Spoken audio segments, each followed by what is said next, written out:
May kwento ko sa'yo, mamaya ka matulog ha. Ano? Basta may kwento ko sa'yo, wait lang. Iisipin ko na. Kanina pala. Na? Pupunta ako sa ano. Saan? Pupunta ako sa trabaho ko kanina. Sa trabaho, anong oras pa lang Di ba nung pumasok ako, pupunta ako, di ba? Tapos sinatid kita sa overpass. Oo. Tapos sa C5 ako dumaan, di ba? Iabangan lang kita. Oo, takbo-takbo pogi, di ba? Sobrang mabilis. Baliw. Nakita kita eh. Iabangan kita dun sa may taas. Sobrang bilis, baliw. Ang takbo ko, 10. Baliw. Kung mapatid nga, tumba eh. Pag sa C5, ang patakbo ko, 10. Pag sa service road, 20. Basta pag sa C5, 10 lang patakbo ko doon. Diba, tama? Kasi mo, mapatid ka lang doon sa pulo ka, di ba? Baliw ka. Lalaki ng mga sasakyan. Kaya nga. Tapos pag liko ko doon sa may ano, sa may housing, di ba? Pag liko ko doon sa may taas, may nakita akong sasakyanan. Biglang nag-overtake. Paano siya mag-overtake? I-traffic nga eh. Traffic ba kanina si Tay?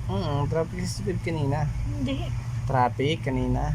Sa kabila. Oo, doon sa kabilangan nung Sa may nagkabila. punta ng phase 2. Oo, traffic. Pero dito sa kabila. hindi. Tapos may gusto pang mag-overtake sa akin, traffic na nga.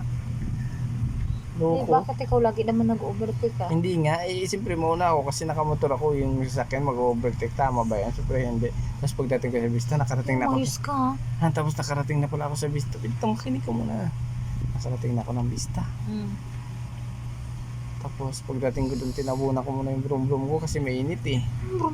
Yung brum-brum, tinabunan ko muna kasi baka mabasa yung anit. Huh? Yung anit ng brum-brum ko, brum-brum, tinabunan ko ngayon kasi sobrang init. Grabe. Tapos pag akyat ko, may nakita ulit ako. Ano na naman? Nakita ko, paakyat ako, alam mo kung ano.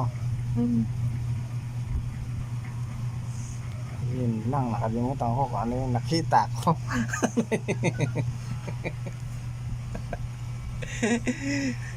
Sige na, mamaya bukas ko na ikwento sa'yo pag naalala ko ha. Hindi, sayang. Hinayang mo lang yung oras ko. Sinayang mo.